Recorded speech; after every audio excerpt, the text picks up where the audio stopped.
So today he's going to be talking about neuro ideation, and I know in conversations with him, this is his new passion. He's very interested in this idea, so he will basically lead us through his rabbit hole of thoughts when it comes to neuro ideation. But again, Axel Schultze himself is a highly innovative entrepreneur. And he changed the face of text distribution in the 1980s and built a $5 billion tech distributor with a new business model. In 1997, he built the first company with a digital stock exchange, and in 2000, one of the first software as a service businesses. From 2015 on, he's basically devoted himself to helping startups to develop disruptive business models, and he's doing this in a methodological way. So trying to put a method to the madness, and rather than simply saying, I hope it works out, we will then analyze why it works out and see if we can double, triple, and quadruple the success rates. So based on that, Axel, I will now hand over the floor to you. Good luck with your presentation. Thank you very much, Douglas. Yeah, welcome also from my side. You've seen me around already. Neuro ideation is basically a new technique to innovate. And it stems from a big question that I couldn't answer and nobody could help me answer it a couple of years ago. How is our brain actually creating ideas? Because we all know that ideas start in our brain. We know that for a long time, but we don't know how. And we're dependent on, oops, it's just happening. I mean, if I would take this pen and let it fall down, oops, it's just happening. But we have our body so much under control that it's rarely happening unless there is some other situation like a shock or something. But our brain is working almost entirely on its own, and we have no idea what's going on up there. We let the brain drive us.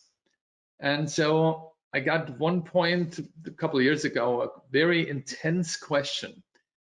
After many, many questions, people ask me, how do you think? How do you come up with all these ideas and so on? And the one question was, how do you think? Tell me step by step. And that completely threw me off because I didn't know.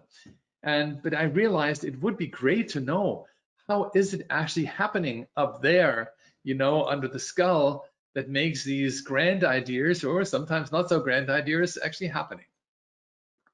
So after this question, I was actually asking Marita, so, I mean, how would you think did that happen? Because, from the outside, oftentimes it looks very different than from the inside.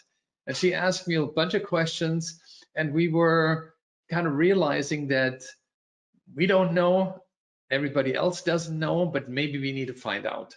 And so we did analyze all the bad companies that we founded, what happened, how did it come to this idea. We tried to later on ask other innovators and company founders that we knew from Silicon Valley how they did it. But the general answer was, oh yeah, think big, think bold, do this, do that. But it doesn't mean how, it doesn't tell us how to think. And there is a technique out there that most of you probably have at least heard of or even know and practice, and that's design thinking. But funny enough, within this 5 steps of design thinking, there is one step in between, and this is the ideation step. And this is, I thought, okay, here's the answer. But no, it wasn't. It said, you come up with an idea and then you do this and that. But how do you come up with this idea? Particularly, how do you come up with an innovative idea, a disruptive idea even? And so the first time that we started to actually work with startups with disruptive ideas was in 2016. I said, you know what, we'll just try to figure it out. I mean, there's nobody who can tell. I talked to David McClure, he's the founder of 500 Startups. He said, actually, I mean, disruption, I mean, just the name itself tells you there is no pattern. There is a disruption, something new that's earth-shattering, that shakes industries. You cannot find out how this happens. Well, I tried, and I think we did. But one of the things that our brain does always is building analogies to something very remote. This is something I knew. This is something out of the neuroscience, the discoveries, and so I thought, okay, let us find an analogy of, you know, brain training or anything that is remote enough yet similar enough. And so we found basically athletes. And the question, obviously, what has athletes to do with innovative thinking? Theoretically, nothing. But for some reason, I realized, you know, they did something 50 years ago, which is very different to today. And that is what I wanted to find out. So in the 1950s, it took 7 to 10 days to climb up a mountain called Half Dome in California. It's one in Yosemite National Park. Many of you may have seen this picture. Is Half Dome is basically a dome, almost cut in half. It took 7 to 10 days. Boom. Climber in 2000, 2 hours, 20 minutes. Still a human being. So still a rope, still hooks. What happened that within this short period of time is this dramatic shift? Nobody knew. Top athletes, Olympic Games 90-50. Look at this guy who's going down the slopes. And now this is in 2000, 50 years later. Totally different. Much faster, way more balanced, techniques over techniques. Yes, the equipment is different. So that's one thing, but I also learned from one of these Olympic skiers actually that he said, you know, I wouldn't be able to do this even with that equipment. And here comes my favorite. Some have seen this already. The guy balancing this motorbike. And then now let's see what they do 50 years later. This was in the 1950s. I think speechless is probably the best answer. I mean, it's an evolution that couldn't be grander. But the question is, how was that transformation possible? Is it biological evolution? Did something happen to our body that this made all change in 50 years? But probably not. And we know today it's not biological evolution. Big difference is that top athletes know their body better than any time before and learned within the last 50 years so much more about their body than never before possible or actually happening. They perfectly know their terrain. I remember one of the guys said, you know, I was driving down with my mountain bike. I was driving down the slope and I was training and I realized there's a little stone on the right hand side. So I tipped with my first front wheel the stone that gave me an effet, you know, of energy to the side. So I had it easier to not lose speed and get this actually into my run. So I mean, who could have come up with this thinking? But they knew the physics and the thoughts and the terrain. And the amazing equipment that we have today obviously supports it, and the trainers that we have obviously supports it. My son actually told me once, I can train a single muscle. I thought, oh man, you know, how do you do that? And you know, don't want to get into this in detail. But this gave me the thought that we have to fundamentally rethink innovation. If these guys can train their body and understand their body and everything that is absolutely critical for them to win within 50 years, maybe we need to understand our brain if we want to deal with it and innovate like you know, some do, but just accidentally. Honestly, all the innovations I did and patents I had was accidental innovation. I thought, you know, the brain is a logical machine. Where is the accident? Where is the randomness? There is no randomness in the universe. Everything is built on math and pattern and laws and so on. So I needed to find out. So it's very clear we need to start with the brain because that is creating the ideas, right? And we don't know everything about it. So I promise you, I don't want to make you a brain scientist or anything like that. But very clearly, this is what we have to understand. We have to understand our terrain. And our terrain as business people is the market. We need to know the needs and the dreams of our audience. If we don't know that, how could we get this, tipping up with my front wheel of stone and give me some energy there? We need to understand that terrain, and this is our terrain. And at the end of the day, tools. We're having billion-dollar ideas. Every single new car costs somewhere between $1 billion and $5 billion to develop. And all our equipment is yellow, red, and green stickers on a wall in a brainstorm meeting. I mean, give me a break. This is insane almost, isn't it? So we need to do something there.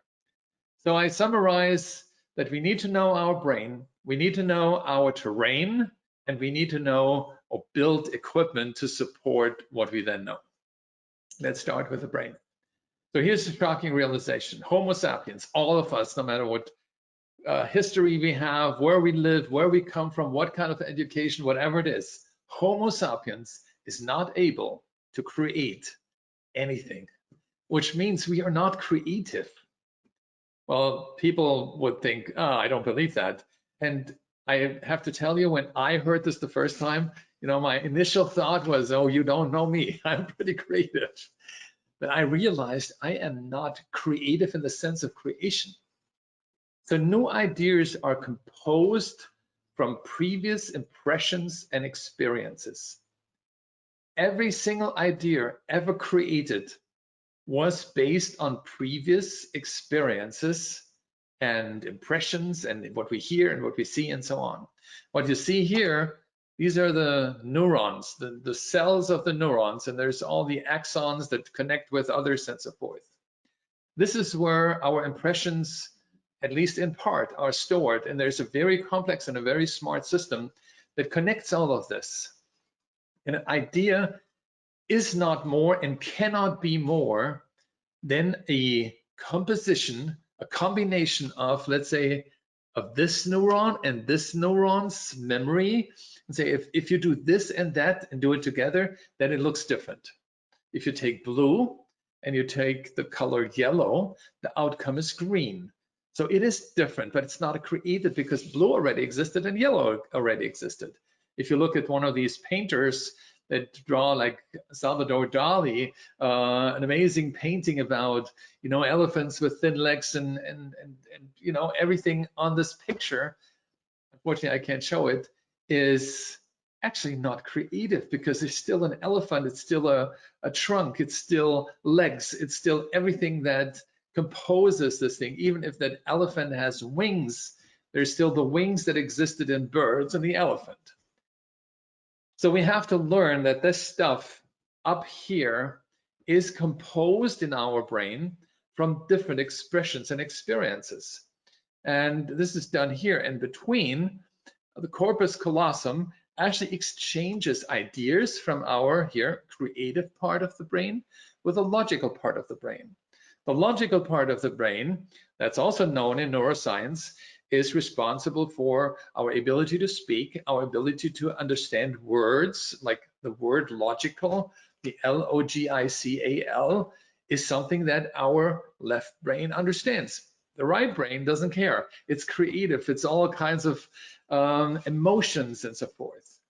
Now, and there, the axons in between, which is called corpus callosum, is actually the connector between both.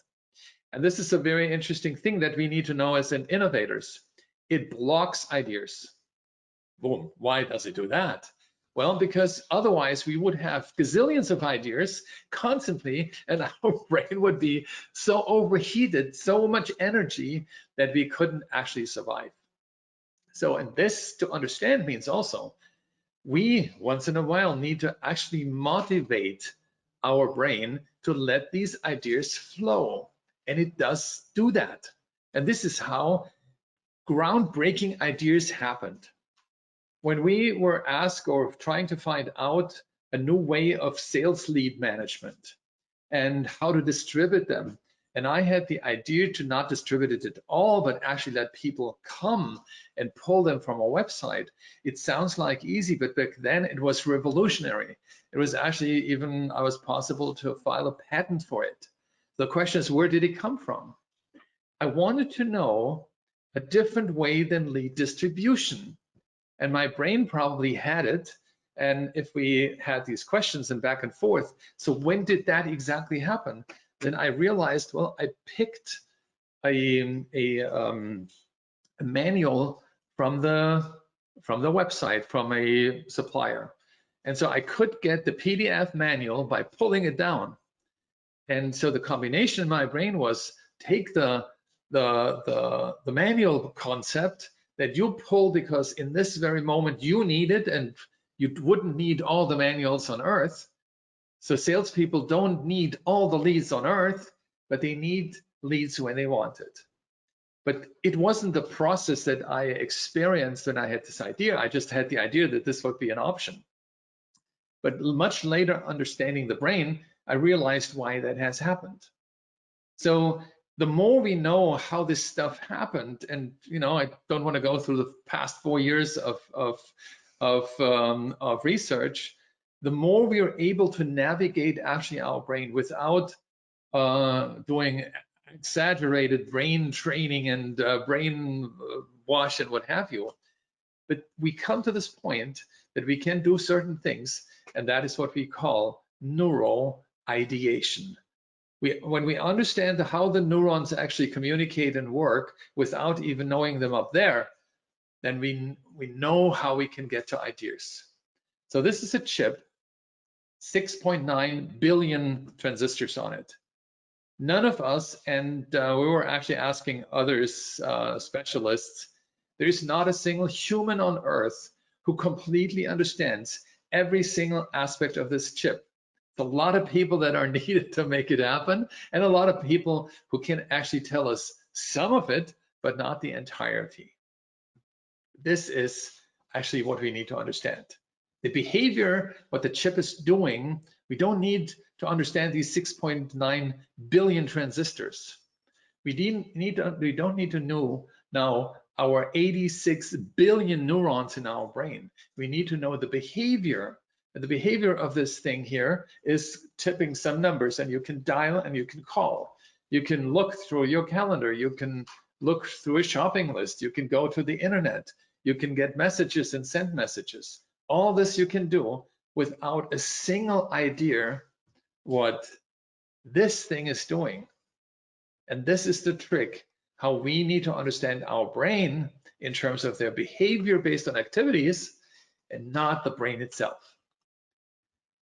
So there is an amazing discovery. And when I realized initially that the brain is actually limiting us because it's not creative, I realized, hey, if it's not creative and we're all the same thing, then our creativity may seem to be limited, but we have so many options to combine things, it's not really the issue. But if the case is that everything we think is based on past experiences, and there is no creativity to think of something completely new that never existed anywhere, then we have one thing that we can realize. Whatever we can imagine, we can make. That has been a long time sort of an promotional or emotional or a motivational thought, but it's actually true. Whatever we can imagine, we can make, because all the parts that are combined to make this imagination existed, and therefore we can make it. There may be steps in between that we're still have to overcome too, but there is no reason that we cannot do anything we can imagine. And that brings me to another point, which is equally amazing. If everything in our brain is actually already parts of our world, then everybody is actually creative. That means we're composed of things, and so are our ideas. In summary, you can be innovative whoever you are. You just need to understand a little bit how the brain works and a little bit how we actually deal with these situations, and take the other two steps just real quick. You know that your brain is composing things. You know we need to know the market. We know we need to have respective tools, and we know we need to catch ideas in the right moment, and then we realize it. And that is neuro ideation. And so get your teams to the top means with our born creativity, just need to unleash the power of that born creativity. And that's what neuro ideation is all about. Thank you. Thank you very much, Axel. I'm afraid we rushed you a bit there at the end, but of course, everyone is still free to contact Axel directly if you'd like more ideas. What I like about this particular talk, and I also know from previous discussions with him, it takes away the mystery from this process that people call creativity or innovation, and it seems to be only given to a very small handful of individuals. And I think Axel's talk points out very clearly that if we're looking for the right things, we already have everything, the raw ingredients that we need, and it's really just a question of taking the next step to put those together. So thank you, Axel, for that inspiring message, and I think we'll move on to our next speaker.